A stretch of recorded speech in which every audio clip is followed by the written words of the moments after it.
이 시간 하나님 앞에 기도할 때에 하나님 오늘 드려지는 예배가 같이 우리 얼굴 보고 맞드리는 예배가 여기서 멈추지 아니하고 계속 이어질 수 있게 달라고 기도드렸으면 좋겠고요. 찬양하고 기도할 때 우리 마음과 뜻과 정성을 다해서 드릴 수 있도록 우리 그런 마음을 가지고 같이 예배했으면 좋겠습니다. 우리 같이 묵상으로 하나님 앞에 기도드리면서요 우리 예배에 나가도록 하겠습니다. 기도하겠습니다.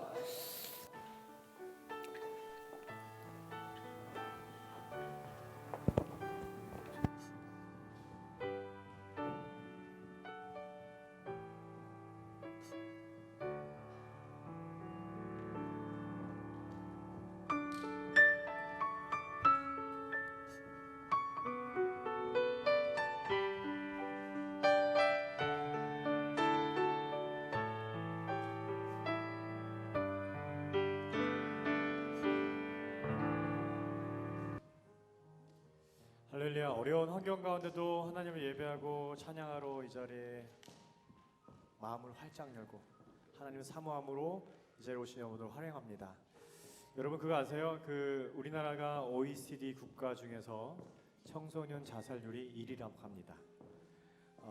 부끄러운 일이죠. 자꾸 아이들한테 세상의 가치를 강조하다 보니까 이 아이들이 나는 쓸모없는 인간이야, 나는 가치 없는 인간이야 이렇게 스스로 목숨을 버린다고 합니다. 어린이들뿐만 아니라 어른들 지금 요즘 사태들이 살아가면서 어떤 험한 일을 겪고 할 때 나는 정말 세상을 살면 안 되겠구나 해서 세상을 이별하는 그런 케이스들이 많다고 합니다. 한 자매가 어려서부터 왕따를 당해서 굉장히 힘들고 있다가 자살의 충동까지 있다가 우연히 성경 공부에 참여하게 됐답니다. 그때 창세기 1장에 나오는 창조의 단어가 가슴에 확 꽂히면서 그럼 나도 하나님이 창조하셨구나, 그럼 난 보배로운 존재네, 그럼 난 죽을 필요가 없구나, 내가 열심히 살아야 됐구나. 그래서 지금 이 자매가 이제 청소년이 되고 왕따의 트라우마를 이겨내서 지금 성경 공부 간사님으로 활동하고 계신답니다. 하나님께서 우리를 그렇게 아름답게 창조하셨습니다. 보배롭다고 말씀하십니다. 하나님, 우리가 그 보배롭게 말씀하실 때에 하나님 것들로 우리를 더욱더 채워져 가면 우리가 이 힘든 세상을 거뜬히 이길 줄 믿습니다. 우리가 하나님 다시 한번 나를 창조하신 하나님, 그 태초에 나를 창조하신 그 하나님의 계획이 있다는 것을 다시 한번 고백하며 예배하며 나갔으면 좋겠습니다. 거룩하신 하나님, 창조의 하나님을 찬양합니다.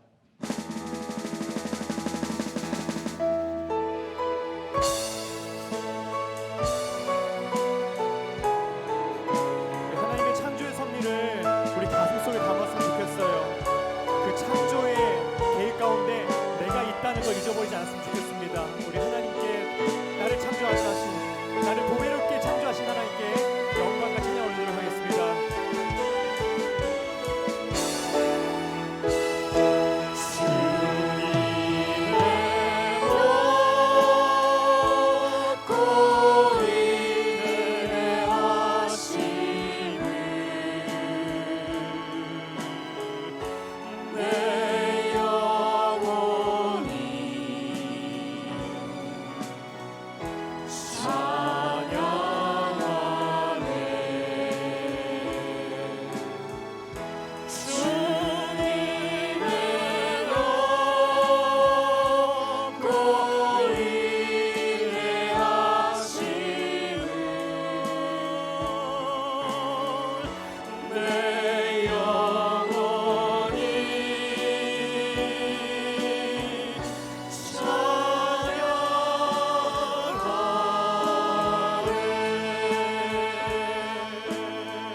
하나님께 찬양 올립니다. 주님의 높고 위대하심을 내 영혼이 찬양하네. 주님의 높고 위대하심을 내 영혼이 찬양하네.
주님의 높고 위대하심을 내 영혼이 찬양하네. 주님의 높고 위대하심을 내 영혼이 찬양하네. 내 주 예수 세상에 다시 올 때 저 천국으로 날 인도하리. 나 겸손히 엎드려 경배하며 영원히 주를 찬양하리라. 주님의 높고 위대하심을 내 영혼이 찬양하. 나를 창조하신 주님께 주님의 높고 위대하심을 내 영혼이 찬양하네. 주님의 높고 위대하심을 나의 영혼이 내 영혼이 찬양하네. 주님의 높고 위대하심을 내 영혼이 찬양. 내가 너를 지어가니 내가 너를 지명하여 불렀나니 너는 내 것이라. 나를 지으신 하나님께 내 것이라. 그 창조의 하나님이라. 내가 너를 보배롭고 존귀하게 여기노라. 너를 사랑하는 내 영혼아. 내가 너를 지명하여 불렀나니 너는 내 것이라. 내 것이라. 너의 하나님이라. 내가 너를 보배롭고 존귀하게 여기노라. 너를 사랑하는 내 여호와. 나의 안에 거하라. 나는 내 하나님이니 모든 환난 가운데 너를 지키는 자라. 두려워하지 말라. 내가 널 도와주리니 놀라지 말라. 내 손 잡아 나의 안에 거하라. 나의 안에 거하라. 나는 내 하나님이니 모든 환난 가운데 나를 지키는 자라. 두려워하지 말라. 내가 널 도와주리니 놀라지 마라. 내 손 잡아주리라. 내가 너를 지명하여 불렀나니 너는 내 것이라. 내 것이라. 너의 하나님이라. 내가 너를 보배롭고 존귀하게 여기노라. 너를 사랑하는 내 여호와를. 내가 너를 지명하여 불렀나니 너는 내 것이라. 내 것이라. 너의 하나님이라. 내가 너를 보배롭고 존귀하게 여기노라. 너를 사랑하는 우리 예수님의 이름을 부릅니다. 예수님.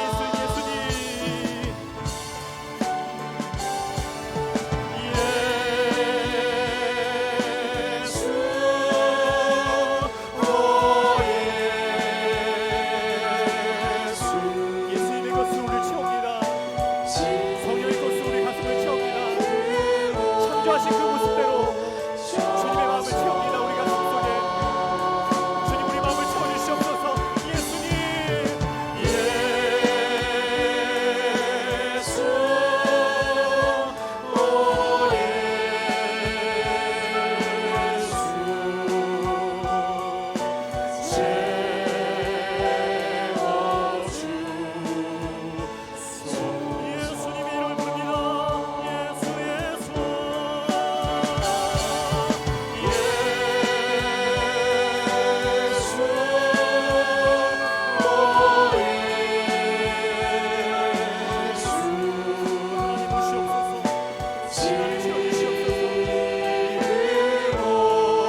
찬양하라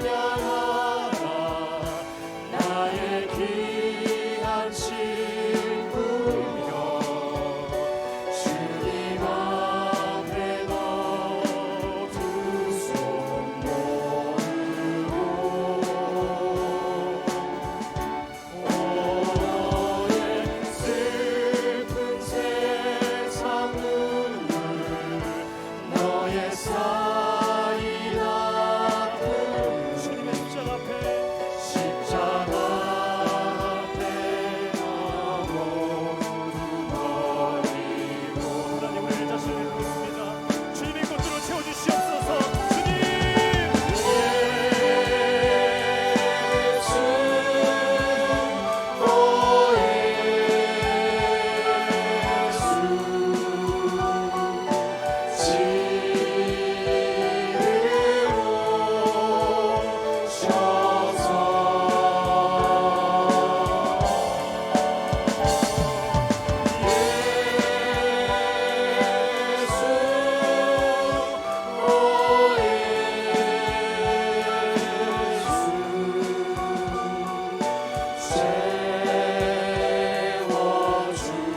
주님의 이름을 다시 한번 부릅니다.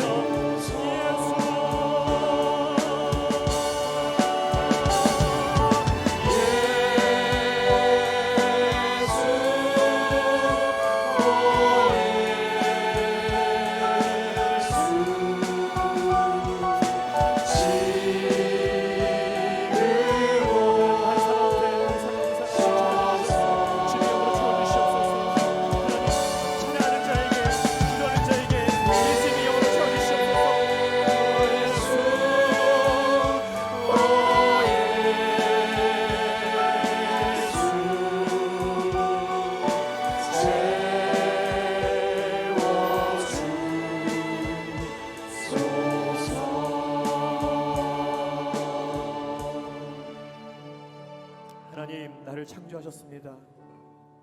태초에 창조하실 때에 그 계획 가운데 저도 있었습니다.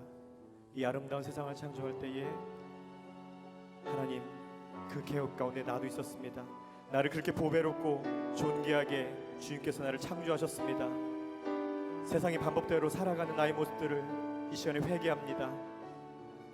하나님의 방법대로 살아가지 않고 나의 방법대로 살아간 것 때문에 내가 슬픔 세상을 험한 세상이 되고 말았습니다. 아버지 하나님 다시 한번 나에게 예수의 영을 채워주시고 창조의 그 모습대로 나를 창조했을 때 그 거룩한 모습을 회복할 수 있도록 아버지 인도해 주시옵소서. 오늘도 그렇게 예배하며 찬양할 때에 나를 만나주시고 나의 영혼에 나의 가슴 가운데 나의 몸 가운데 하나님의 영혼을 채워주시옵소서. 이 기도 제목을 가지고 함께 기도하겠습니다. 함께 기도하겠습니다. 아버지 하나님 그렇습니다. 나를 아름답게 창조하셨습니다. 나를 보배롭게 창조하셨습니다. 나를 존귀하게 창조하셨습니다. 하나님 아버지 하나님 그럼에 불구하고도 내가 아버지 세상 것들을 나의 채우고 아버지 하나님 세상 것들의 욕심을 채웠기 때문에 나의 마음이 힘들고 어려웠습니다. 아버지 이제는 아버지 하나님 그것에서 돌아서서 아버지 하나님 것들을 채워줄 수 있도록 아버지 인도주시고 하나님의 영혼을 채워주시옵소서. 나의 영혼을 하나님께 채워주시옵소서. 아버지 내 자신을 아버지 하나님 가치없게 생각하지 않게 해주시고 내 자신을 쓸모없는 사람으로 생각하지 않게 해주시고 아버지 내가 힘들다고 해서 내가 약하다고 해서 내가 연약하다고 해서 나를 쓸모없는 인간으로 가치를 찾아가지 않게 해주시고 하나님의 보배로운 존재로 다시 한번 나가면 수 있도록 아버지 나를 채워주시옵소서. 하나님의 사랑으로 채워주시옵소서. 나의 가운데 지금 만나주시고 아버지의 사랑으로 가득 채워주시옵소서. 아버지의 사랑으로 가득 채워주시옵소서. 주님으로 그렇게 예배하며 나갈 때 하나님의 한 명 한 명 만나주시고 인도의 색깔을 인도해주시옵소서. 감사드리며 예수 이름으로 기도했습니다. 아멘.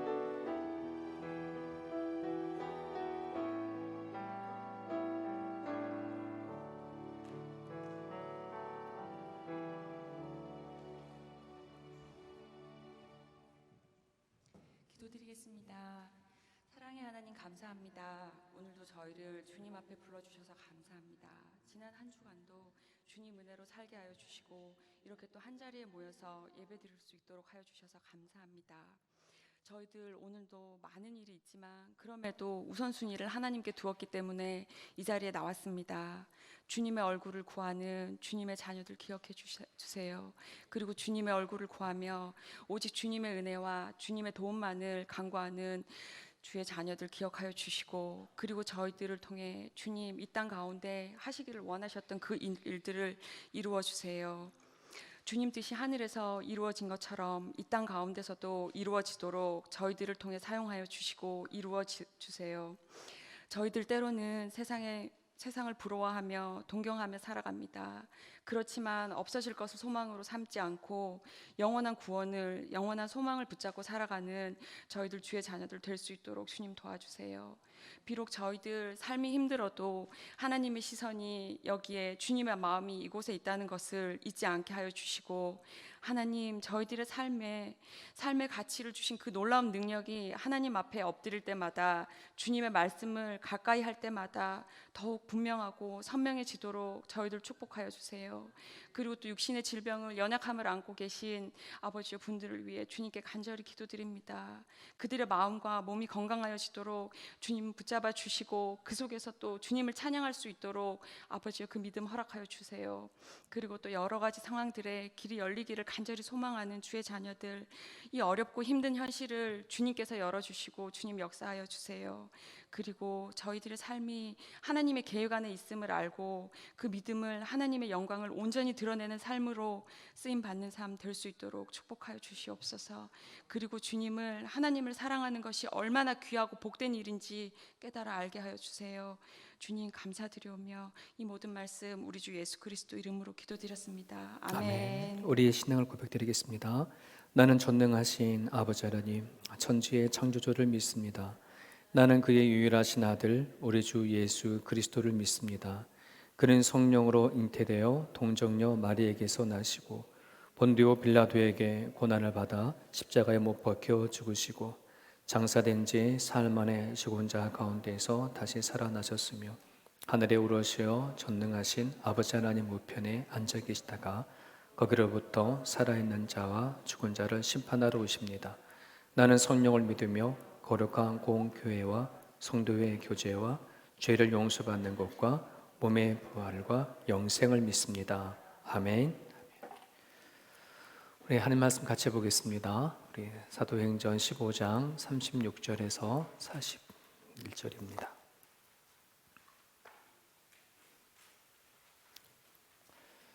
학교에 코로나 이 바이러스를 검사하시는 분들이 들어오셨대요. 그래서 지금은 다 이렇게 우리는 거리 유지가 되고 있고 마스크 쓰셔서 괜찮은데요.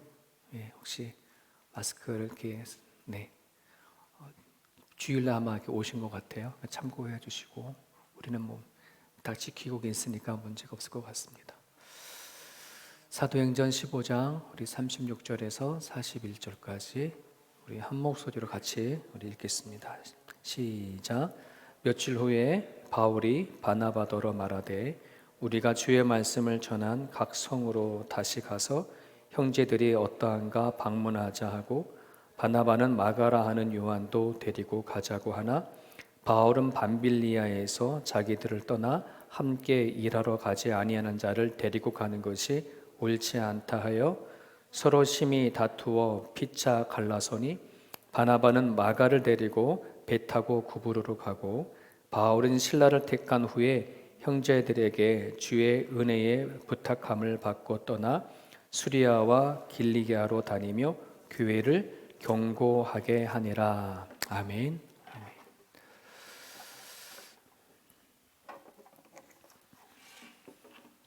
우리가 사도행전을 지금 꽤 오랫동안 계속 해오고 있거든요.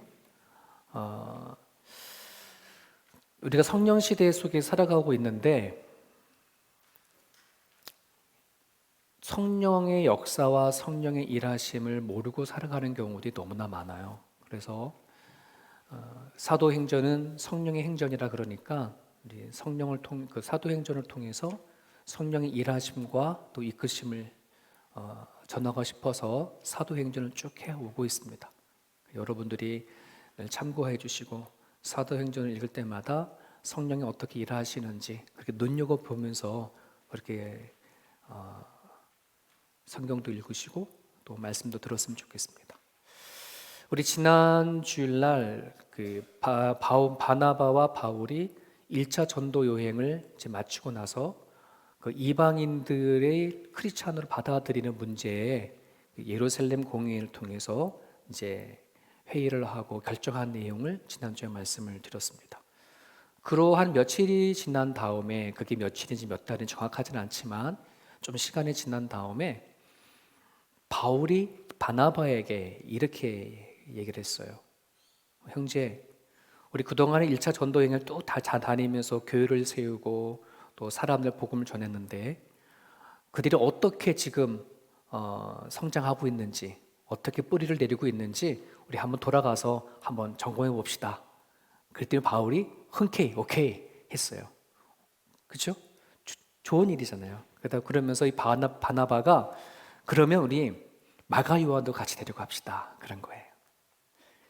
이 마가 요한은 지난번에 그 바나바와 바울이 1차 전도 여행 때 같이 데리고 갔던 친구거든요. 이 마가 요한을 조금 더 얘기를 한다 그러면 마가 요한은 이름은 요한이에요. 그리고 로마식으로 이름을 갖고 있는데 그게 마가예요. 제 아들이 다니엘 지온이거든요. 그 다니엘은 영어 이름이고 지온은 한국 이름인 것처럼 마가 요한 할 때 마가는 로마식 이름이고 그다음에 요한이 유대식 이름이에요. 근데 바나바가 마가 요한을 같이 데리고자 할 때 바나바와 마가의 관계는 바나바는 외삼촌이고 그리고 마가 요한은 조카예요. 자기 누님의 아들이에요. 근데 이 누님 바나바의 누님이 마리아인데 이 마리아는 일찍 남편 여였어요. 그러면 바나바에게 매형이 일찍 돌아간 거거든요.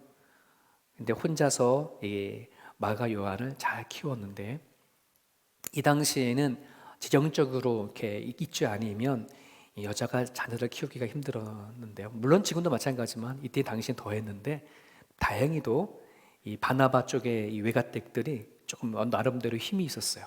물질도 많았었고 그 바나바 같은 경우에는 자기 갖고 있는 땅을 팔아서 교회에다가 헌금할 정도였었으니까 그러니까 누님 마리아도 부유한 집에서 이렇게 잘 마가 요한을 잘 성장하고 키웠단 말이죠.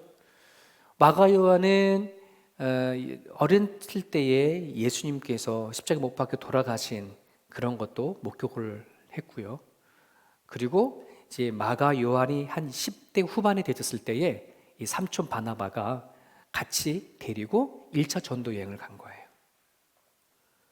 근데 이 마가 요한이 잘 1차 전도 여행을 잘 따라다니면서 잘 했으면 문제가 없는데 지금 이 바울하고 바나바가 갈라지게 되었어요. 싸움이 일어났어요. 누구 때문에? 이 마가 요한 때문에.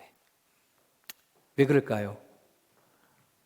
지금 마가 요한이 1차 전도 여행 때 좀 마음이 힘들고 그래가지고 고향을 가버렸거든요.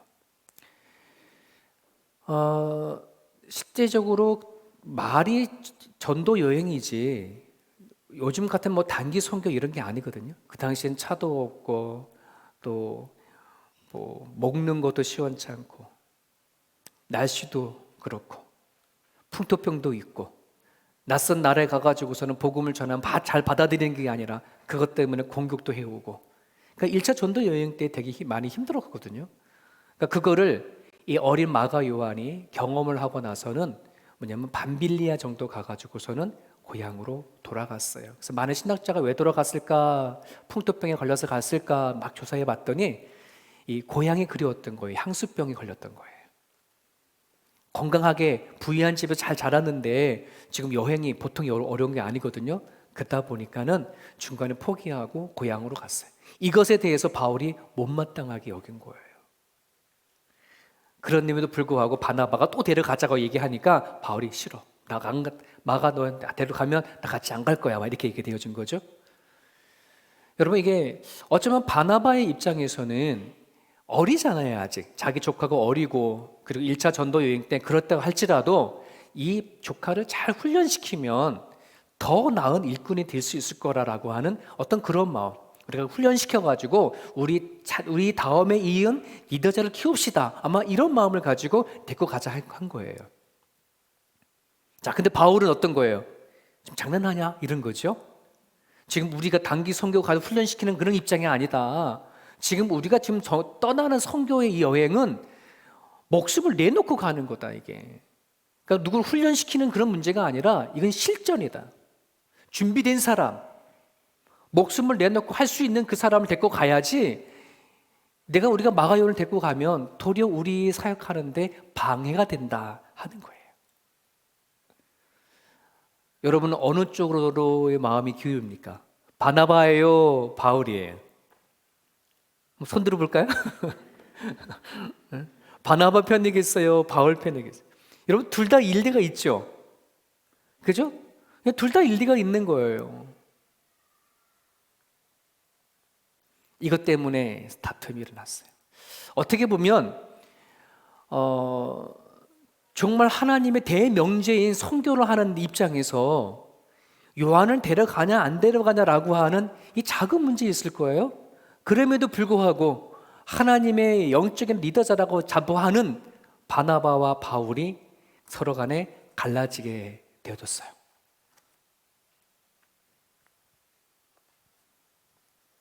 바나바 바울이 갈라진 바람직한 건가 아니면 잘못되어진 건가? 어떻게 별 문제가 아닌 걸 가지고 이 선교하는 일들에 큰 장애가 되어질까? 아마 그렇게 우리는 생각할 수가 있을 거라고 생각이 되어집니다. 2019년도 작년이죠. 작년 5월 26일 날 저희 교회 한 집사님이 저한테 칼럼을 하나를 보내줬어요. 각 피플에서 이렇게 올라온 그런 칼럼인데 그 칼럼의 제목이 이렇습니다. 무엇과 연합하고 무엇과 결별할 것인가 하는 주제였어요. 작년 5월 26일이 주일이에요. 그리고 제가 두레교회에서 마지막 설교를 했던 때거든요. 그때 정말 이게 하나님의 사인인가? 그 많고 많은 그 칼럼과 그 제목 중에 왜 하필 이런 제목일까라고 해서 집에서 쭉 한번 읽어봤어요. 근데 그 칼럼의 앞에서 서론할 때 이런 얘기를 하는 거예요.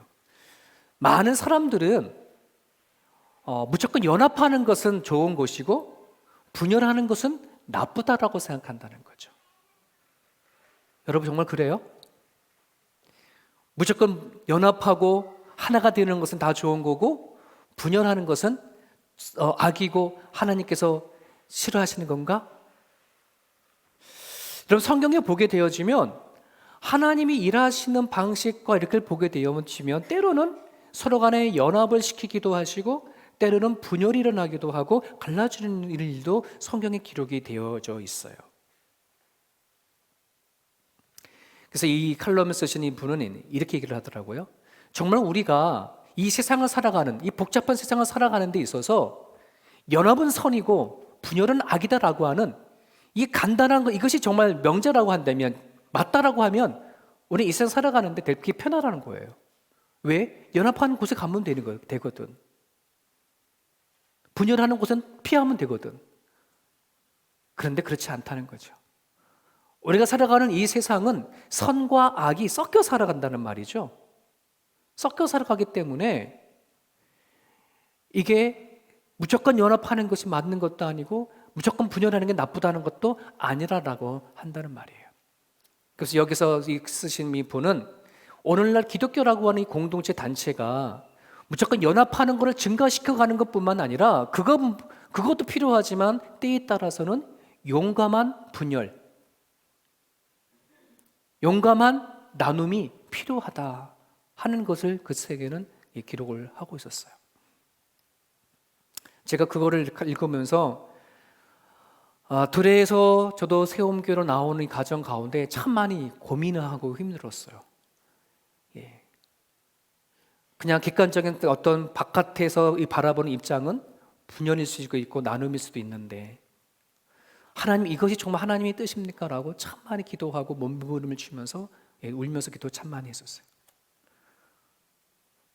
근데 그때 5월 26일 날 그 칼럼을 보내주면서 이게 하나님이 저한테 위로하는 그런 것이 아닌가 하고 받아들였던 기억이 나는데요.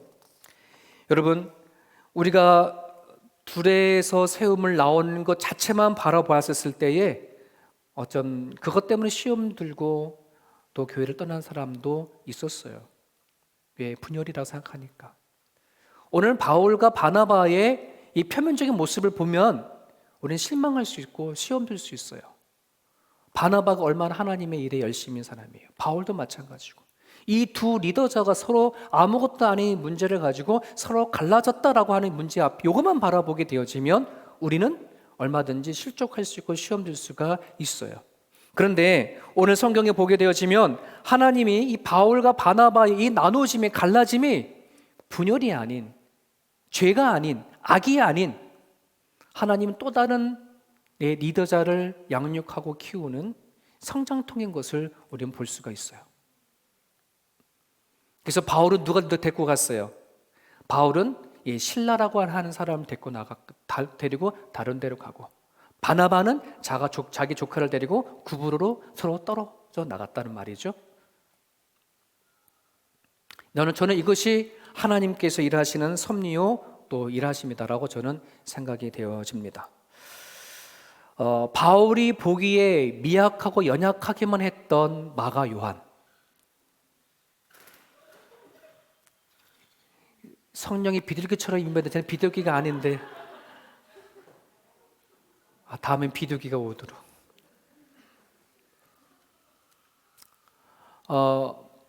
바울의 입장에 봐서는 미약하게만 했던 마가 요한, 근데 그 마가 요한이 정말 자기 삼촌 바나바와 그리고 베드로를 통해서요 정말 잘 훈련이 되졌어요. 정말 믿음이 잘 자라고 훈련이 되져서 정말 마지막 때에는요 뒷부분에 쭉 읽어보면은요 바울의 진짜 동역자가 되어져요. 바울이 노년에 감옥에 갇혔을 때에 그 힘든 그 상황 속에서 끝까지 바울을 지키고 옆에서 도운 사람이 마가 요한이었어요. 지금은 바울이 마가를 데리고 간 것과 싸울지 모르지만 그 뒷부분에 가서는 마가 요한이 옆에서 바울을 지켰단 말이에요. 뿐만 아니라 여러분, 마가 요한이 다른 제자들보다 먼저 복음서를 썼어요. 우리 보면 신약에 보면 마태, 마가, 누가, 요한, 그죠? 근데 우리 맨 마태복음을 가 있는데 마태복음에 마가 가 있느냐? 구약에 있는 것을 많이 인용했기 때문에 구약과 신약을 잘 이어가기 위해서 마태복음을 앞에다 세워준 것이 쓴 것이 이렇게 갖다 놓은 것이지 먼저 마태복음 써서 놓은 거 아니거든요. 제일 먼저 쓴 거는 마가 요한이 제일 먼저 기록이 되었어요. 그게 지금 마가 요한이 한 거예요. 예수님의 제자가 아닌 어린 조카가 믿음 가운데 성장해서 베드로한테 들은 이야기, 바울한테 들은 이야기, 어렸을 때 본인이 경험했던 것을 가지고 복음서를 썼고, 그 마가복음이 장차 이 로마의 복음을 전하는데 큰 깃털을 잡았던 곳이 바로 이 마가복음이었어요. 정말 바나바가 기도하고 바나바가 원했던 바대로 그렇게 잘 훈련이 돼서 또 다른 리더자가 세워진 거예요. 여러분, 바울이 데리고 가던 신라는 어땠을까요? 만약에 바울이 신라를 데려가지 않았다면 우린 지금 신라를 잘 모를 거예요. 아마 모르는 분들 돌아 있을지는 모르겠지만요, 여러분, 이 신라라고 하는 이 사람이 참 영적으로 되게 강한 사람이었어요. 여러분, 바울과 바나바 또는 베드로 각각의 리더자의 성향들이 다 다르잖아요. 그럼에도 불구하고 이 신라라고 하는 사람은 자기가 섬기는 리더자가 어떠한 사람이든 간에 기가 막히게 그들을 보필할 수 있는 그런 달란트를 가졌어요. 이건 쉽지가 않거든요. 강한 사람, 약한 사람, 그죠? 강한 자에겐 강하게, 약한 자는 약하게. 얼마나 이 신라가 그런 은사를 갖고 있는지요. 바울을 다니면서요, 바울이 복음을 전하면 그 복음에 대해서 깊이 뿌리 있게 나르게 역할을 한 사람이 이 신라였단 말이죠. 고린도전서에 보면은 바울이 얘기하죠. 나는 심었고 아볼로는 물을 주었으며 이것을 자라게 하시는 것은 하나님이라고 고백했는데, 아볼로 같은 사람이 누구였냐면 신라였어요. 바울이 가는 곳곳마다가 교회를 세우면 그 교회에게 물을 주고 뿌리를 내리고 교회를 역할을 했던 사람이 바로 신라였다. 그 신라가 뭐 하는 거예요? 또 다른 바울을 이은 또 다른 리더자가 되어주는 거예요. 한번 빌립보 감옥에 바울이 이 신라하고 감옥에 갇혔었거든요. 그럴 때 이 바울과 신라가 어떻게 했나 보면은 서로 간에 뭐예요? 찬양하고 기도할 때에 하나님께서는 그를 통해서 역사하셨거든요. 근데 그거를 한번 묵상해 보면, 만약에 바울이 신라를 데려가지 아니하고 어린 마가 요한을 데리고 갔었다고 한다면, 그 상황 속에서 감옥에 갇혔다고 했으면 과연 마가 요한과 바울이 그 자리에서 찬양하고 기도하고 막 그랬을까? 아마 또 그렇게 하지 않았을 것 같아요. 내가 오지 않는다는 걸 데리고 와가지고서는 이 언제 죽을 줄 모르는 이 상황 속에서 노래가 나오겠어요? 아마 원망하고 나가겠죠. 그죠? 그걸 보면 하나님이 하나님 나름대로의 또 신라를 붙여주셔서 그 어려운 상황 속에 찬양하고 기도하는 그런 걸로 바꿔가잖아요. 그걸 통해서 또 하나님은 빌립보에 있는 감옥을 지키는 간수를 복음을 시키는 일. 이게 하나님께서 하시는 일들입니다.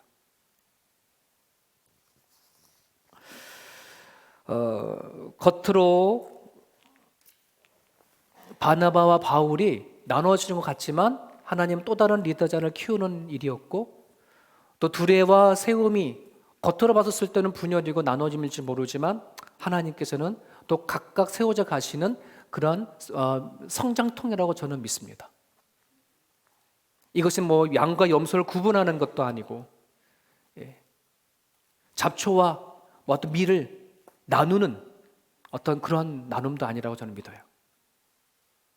그래서 우리는 하나님 앞에 또 이 자리에 와서 세움교회를 세워가고 해나가니까 하나님 앞에 세움을 받아갔으면 좋겠습니다.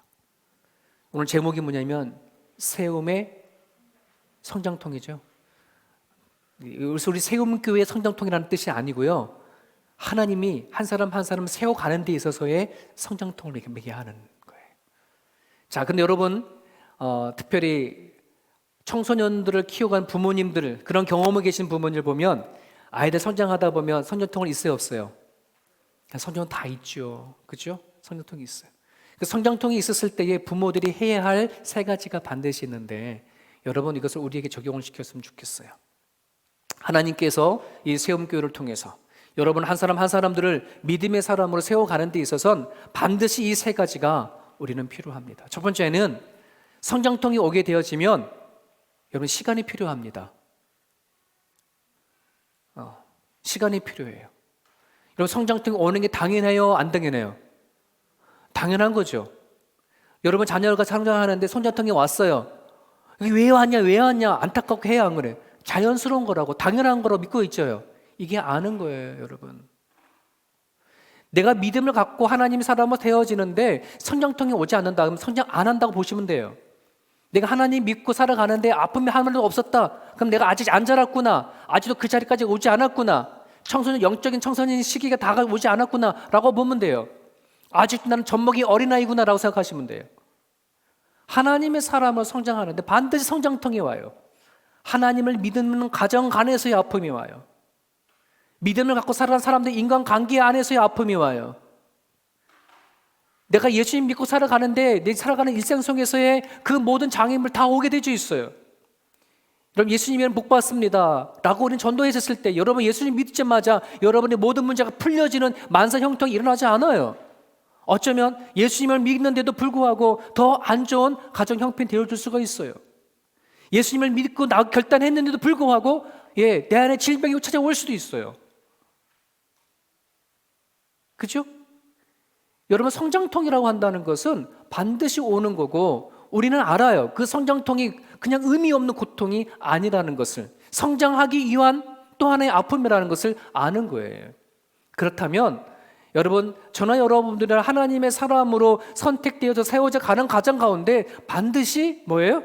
믿음의 성장통에 아픔이 있다는 사실을 기억을 했으면 좋겠어요.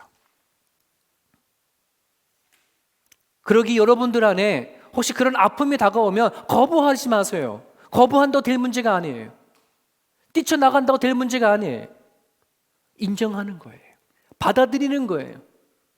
하나님, 내가한테 지금 이 아픔이 온 것은 내 믿음을 성장시키기 위한 성장통이군요 라고 받아들이는 거예요. 우리 이렇게 기도하는, 하나님, 이 아픔을 통해서, 이 시간을 통해서 하나님과 더 깊이 나갈 수 있게 하여 주시옵소서. 자라게 하여 주시옵소서. 깊어지게 하여 주옵소서. 기도를 그렇게 하는 거예요. 이게 시간이 필요해요. 성장통이 오면 또 하나는 뭐냐면, 여러분 자녀들이 자라다가 막 성장통이 오잖아요. 그럼 그 아이를 쉬게 해야 돼요. 청소년 기때는 얼마나 애들이 에너지가 많은지 난리 복구성이에요. 그죠? 예. 우리 지원이도 작년인가 이게 성장통에 와가지고서는 하도 무릎이 아프다 그래가지고 병원에 데려갔더니 스페셜리스트를 만나라 그래요. 그래서 찾아가서 만났어요. 그랬더니 무릎 안에 뼈가 이렇게 자란대요. 그런데 그 의사 선생님이 이렇게 뼈가 자라기도 하는데 이 뼈가 자라는 걸 모르고 지나가는 아이들도 있고 또 알고 자라가는 애들도 있고 그렇대요. 별 신경 쓰지 않아도 되고 그냥 너무 과격한 운동만 시키지 말라 그러더라고요. 그때 한참 우리 지원이가 축구에 미쳐서 살던 애거든요. 그러니 그 다음부터 축구를 끊으니 얘가 올 때마다 맨날 울고 그냥 마음이 시무룩하고. 근데 여러분, 그게 성장통이 오게 되어지면 그렇게 해야 하는 거예요. 막 그런데도 불구하고 막 뛰게 하면 안 되는 거예요. 여러분, 우리가 믿음을 성장하고 가라가는데요, 내 안에 혹시 믿음 생활을 하다가 그러한 성장통이 오게 되면 스탑하세요. 활동하는 걸 스톱하세요. 좀 내려놔야 돼요. 여러분이 막 그냥 봉사하고 선교하고 무엇인가 하나님에서 막 첫사랑을 가지고 막 일하고 싶을 때가 있거든요. 여러분 그럴 때 내 안에 성장통이 오게 되어지면 그거를 억지로 할 필요 없어요. 그 시간은 내가 잠깐 내려놓고 내 안에 있는 뭐가요? 영적인 내 마음의 내면을 키워가야 할 때예요. 이거 너무 중요한 거예요. 내 안에 믿음의 내면이 성장하지 않은 상태에서 내 마음이 깊어지지 않은 상태에서 봉사하고 헌신하고 선교하면요 다 그게 뭐가 돼요? 문제가 되어져요. 다툼이 되어버려요. 싸움이 되어버려요. 그러기에 내 안에 있는 속사람부터 강건할 수 있기를 기도하셔야 돼요. 여러분 에베소 1장과 3장 보시면 바울이 에베소 교회를 향해서 기도를 하실 때에 그 기도가 빠지지가 않았어요. 하나님, 우리의 겉사람이 아닌 속사람을 강건하게 해주십시오. 하나님, 내 마음 가운데 예수님의 마음이 예수님이 항상 계시게 하여 주십시옵소서. 예수님의 사랑과 그 은혜와 그 넓이와 길이가 높이가 깊이가 어떤지 하나님 알게 해주시고 깨닫게 해주십시오. 여러분 그 은혜와 그 사랑이 있어야 뭐예요? 내가 믿음을 가지고 가정의 일을 하든 바깥에 나가서 일을 하든 교회 일을 하든 할 수가 있어요. 그래야 신나고 기쁘고 감사해요. 내 안에 있는 속사람이 강건하지 않은 상태에서 내가 좀 하나님 믿는 신앙이 있어 라고 질문을 던지면서 막 뭔가 쫓아가려고 한다면 성장통이 생겨요.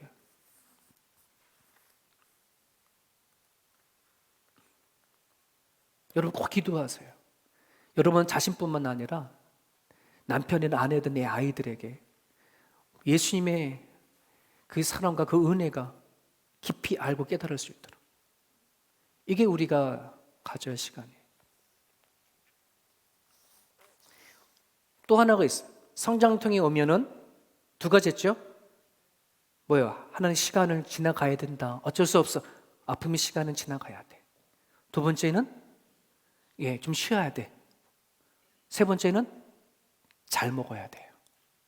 많이 먹는다는 뜻이 아니라 좋은 걸로 골고루 먹여야 돼요. 청소년 아이가 성장통에 왔었을 때는요, 좋은 양질의 영양분을 먹여야 돼요. 그것에 의해서 키가 자라고 못 자라고 그런 거 많이 하잖아요. 그죠? 많이 먹는 게 문제가 아니에요. 얼마나 좋은 것을 먹느냐. 믿음의 성장통도 마찬가지입니다. 여러분 많이 먹는 게 중요한 게 아니고요, 좋은 영양분을 먹는 게 되게 중요해요. 성경 보면 너희 신령한 젖을 사모하라. 그 젖이 뭐예요? 신령한 젖이 하나님의 말씀이거든요. 여러분 근데 이 젖을 먹을 때 이 젖만 먹으면 안 돼요. 젖을 먹는 단계가 있고 단단한 음식을 먹는 단계가 있어요. 아이들이 젖 먹고 이유식 먹고 그다음 음식을 먹듯이 영적인 것도 마찬가지예요.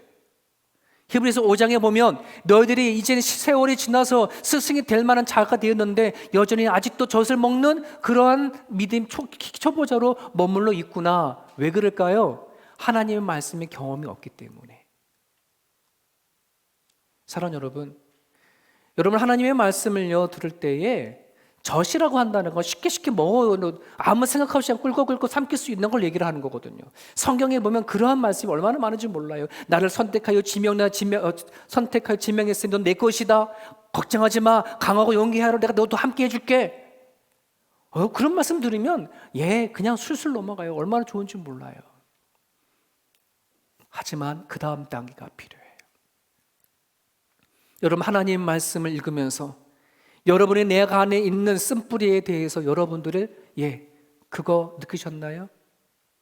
하나님의 말씀을 듣고 읽고 묵상하면서 여러분에 있는 내 죄성이 얼마나 강한지, 얼마나 내 안에 있는 쓴뿌리가 강한지, 내 안에 옳고 그름을 분별하지 못한 죄성이 얼마나 강한지를 여러분들이 그거를 느끼셨나요? 이젠 그거를 느끼셔야 돼요. 말씀을 읽으면서 내가 얼마나 정말 죄인 중 괴수인 것인지 눈물을 흘리며 가슴을 치면서 읽어야 되어져요. 그것이 건강한 거예요. 내 마음에 감동이 주는 것만 읽고 듣지 마시기를 간절히 바랍니다. 견딜 수 없는 수치스러움을 내가 때로는 느껴야 되고, 성경을 통해서 내가 부끄러움을 느낄 수 있어야 되고, 쥐구멍에 들어가고 싶은 그러한 내 안에 있는 마음이 있어져야지 되져요.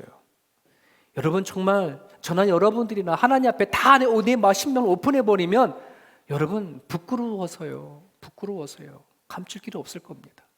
앞에서 제가 이렇게 설교를 하고 난 되게 잘난 것 같죠. 되게 뭔가 아주 깨끗하게 하나의 흠집도 없는 것 같죠. 만약에 하나님이 내 안에 생각하고 갖는 감정들을 여기다가 다 그냥 쫙 여러분을 보여드린다고 한다면 저는 어떻게 될까요? 다음 주부터 못 써요. 여러분 한번 생각해 보십시오.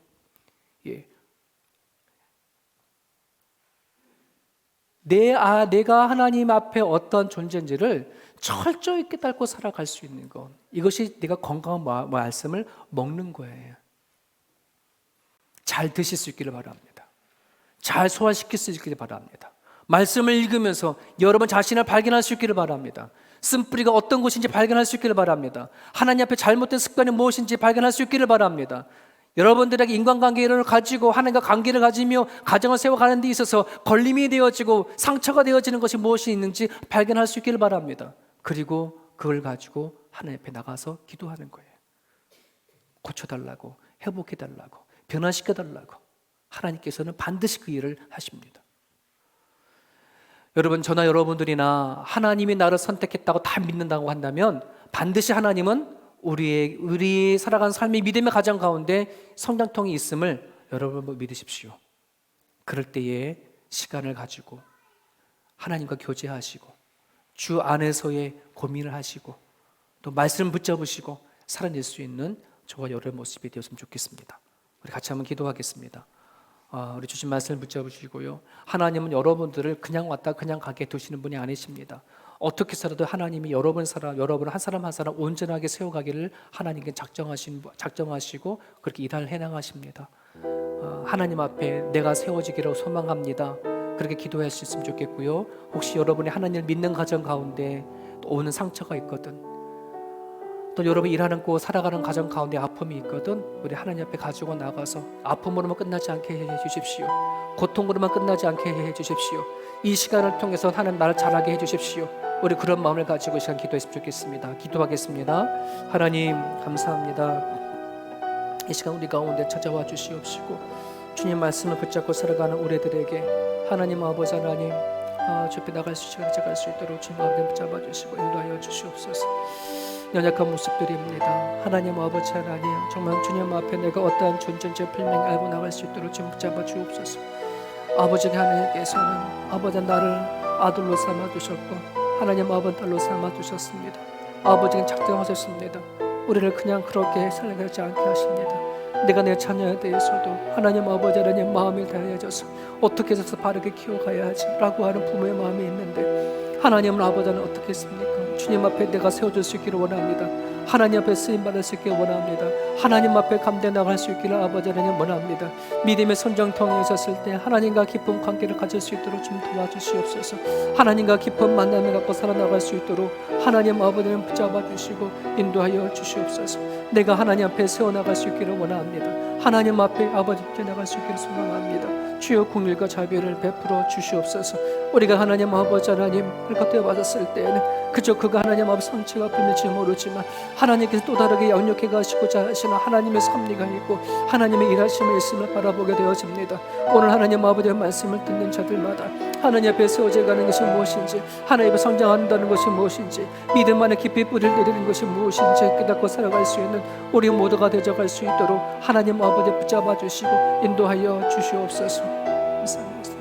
아멘. 주님 나 같은 죄인 가지고 찾아와 주신 주, 간곡한 음성 모니쳐 마음은 엽니다. 비 흘려 주신 그 사랑 감당치 못하여 선하신 주님 그 얼굴 우러러봅니다. 목마른 사슴 갈아여 시냇물 찾듯이 내 마른 영혼 말씀을 갈급해합니다. 진리의 성령 오셔서 인도해 주시고 샘같이 솟는 그 말씀 넘치게 주소서. 지그릇 같은 이 몸도 깨끗게 하시고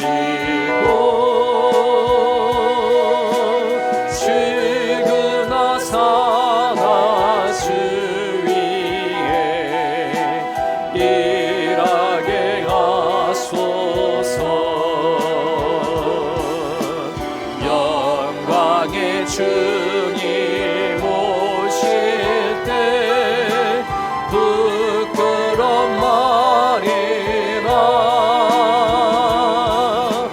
힘의 복 입고 주님을 배웠게 하소서.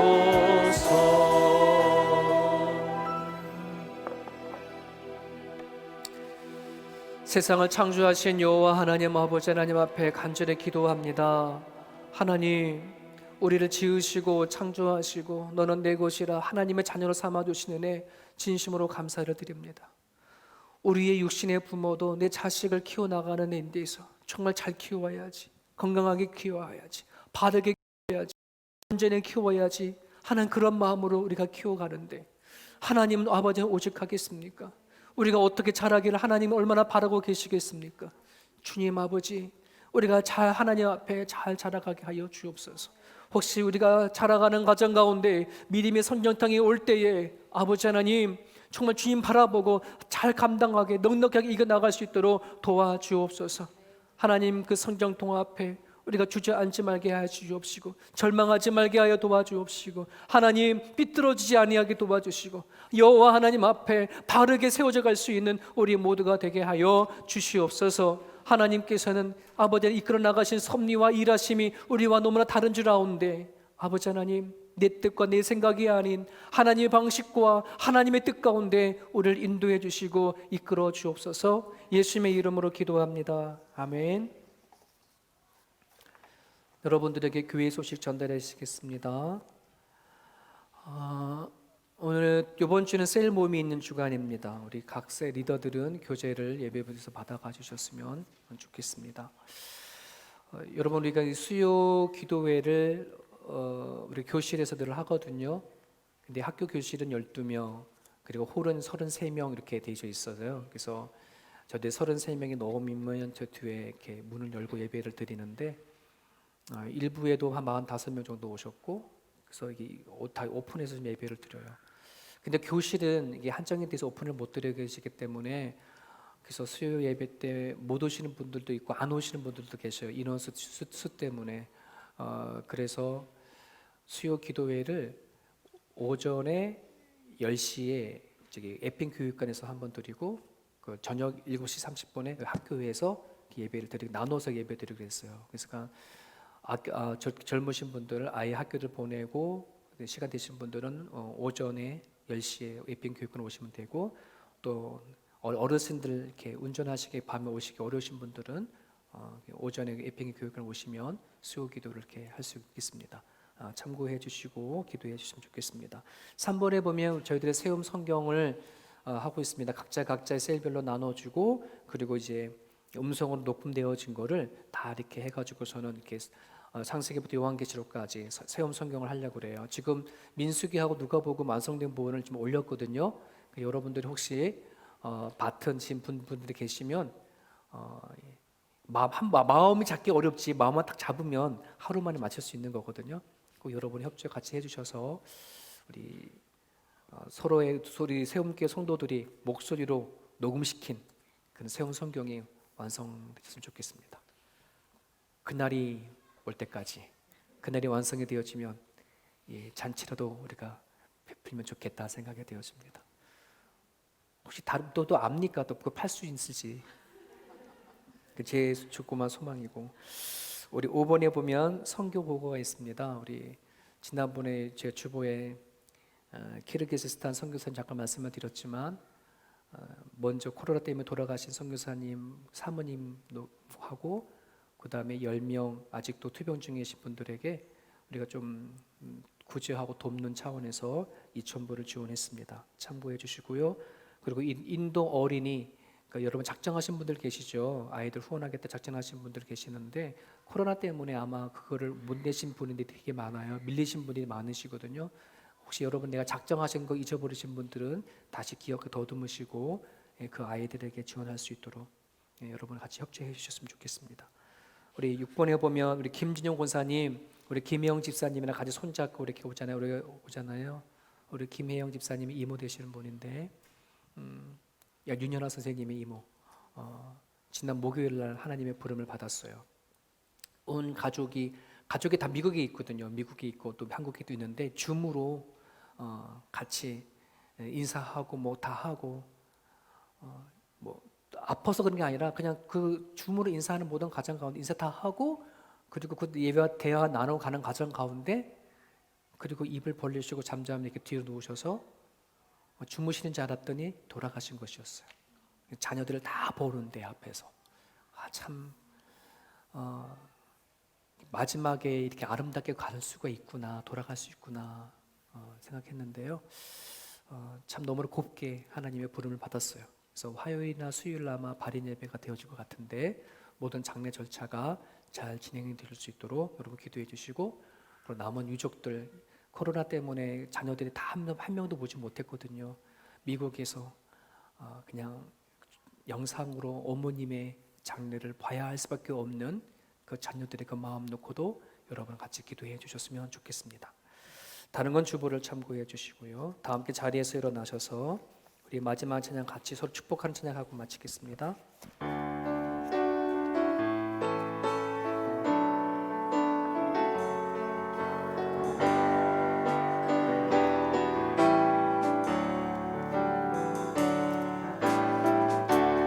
우리는 하나님의 언약 안에 있는 축복의 통로, 우리를 통하여서 열방이 주께 돌아오게 돼. 우리는 하나님의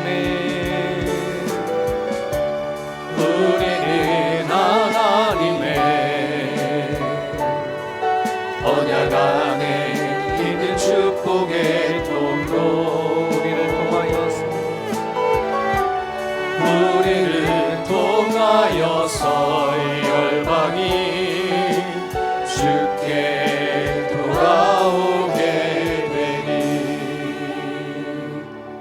하나님, 정말 마지막 때에 우리에게 주신 마지막 사명을 통하여 우리 주변에 있는 사람들이 아버지 앞에 돌아오는 날이 있기를 정말 소망합니다.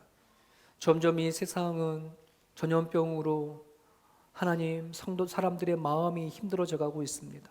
두려움으로 가득한 세상이요, 공포로 가득한 세상이기도 합니다.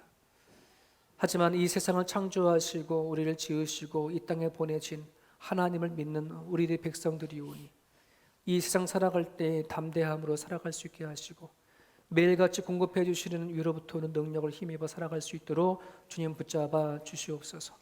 오늘도 우리 각자 살아간 삶의 터전에서 일하고 하나님이 주신 물질로 드려지는 예물을 기억하여 주옵소서. 하나님, 성도의 죽음이 하나님 또한 감사한 걸 알고 주님 앞에 드려지는 예물 또한 있습니다. 하나님, 참 그렇습니다. 우리에게는 죽음조차도 은혜요, 죽음조차도 감사인 것을 우리로 하여금 깨닫게 해주시는 은혜 진심으로 감사를 드립니다. 살아 숨쉬는 순간순간마다 하나님 높이며 살아갈 수 있게 도와주시고 살아간 삶의 현장 가운데 하나님이 우리 아버지시고 우리 하나님이신 것을 모두가 다 경험할 수 있도록 하나님 손을 들어 축복하여 주시옵소서. 감사하며 예수님의 이름으로 기도합니다. 이제는 우리 주 예수 그리스도의 은혜와 하나님 아버지의 무한하신 사랑하심과 우리 가운데 살아계시고 동행해 주시는 성령님의 감화감동 역사 충만하심이 하나님께서 한 사람 한 사람 자녀 삼아 주셔서 하나님께서 원하시는 사람으로 키워가고 양육하기를 하나님 작정하신 것을 오늘 말씀을 통해서 알게 해주시고 이제 우리가 하나님 이끄심을 마음에 확신하고 살아간 삶의 현장 가운데 하나님으로부터 세월 받기를 소망하며 길을 나서는 주의 백성들 머리 위에 이제부터 영원토록 함께 하시옵기를 간절히 축원합나이다. 아멘.